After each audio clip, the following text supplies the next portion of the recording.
taken away the skill that they once had to go get and had to learn manually. Now it's kind of like a one-stop shop with AI, which it is. It's a supreme cheat code, but like you said, now we're running into accuracy issues.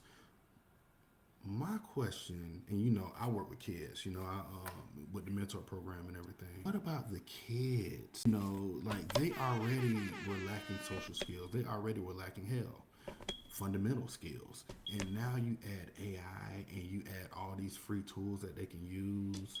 Like, dude, when I tell you I it's unfortunately, yes, AI is a very, very, very great tool to use, but unfortunately AI is definitely a crippling tool, because if it's being affected like that on the in the high courts, I can't imagine what's going on and what's happening, on a lower level in these schools, in these elementary, middle, and high schools, with these kids who are trying to learn these skills that they need to continue to progress in life, but they can't do it because they're so used to using AI, or they're so used to using some tool that will get them, where they got to go. Yeah, I think it's a problem, but it's almost like an educational problem for me, bro.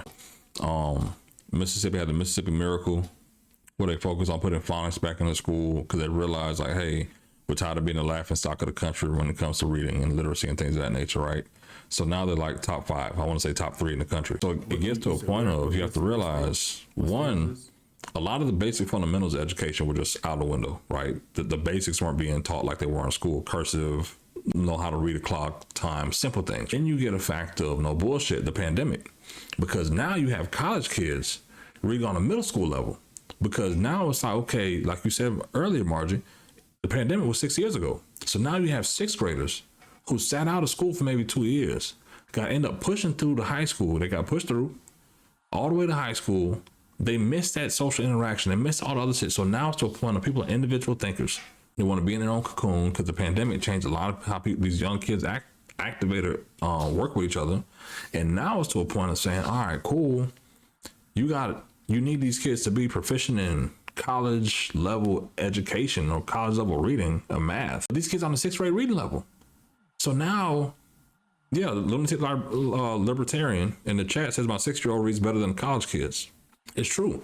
And you even see it with these people I know you've seen it on social media. They're going around having people read these cards, right? Hey, read, and it's only like 8 words on the fucking card, right? Oh, I've seen it. These people can't read for shit. So now all of a sudden, think about this. You got the CBC talking about education, Democrats, Republicans want to change shit up. Like, you can kind of tell, fuck whatever y'all did before. None of that shit worked.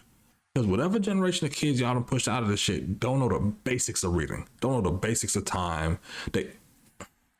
Everybody went to go get the AP, the swatch, right? How many motherfuckers can read a damn clock? But they can spend $300-$400 on a clock just to have the timepiece. They can't read and tell you what time it is on this shit. So what's the purpose of them going to get a watch for fashion if you're not even teaching them the basics? And be like, okay, yeah, when the short hand hits 6 and the tall hand hits 12, you should be able to tell me it's 6 o'clock. Or is that 12:30? What do the kids know?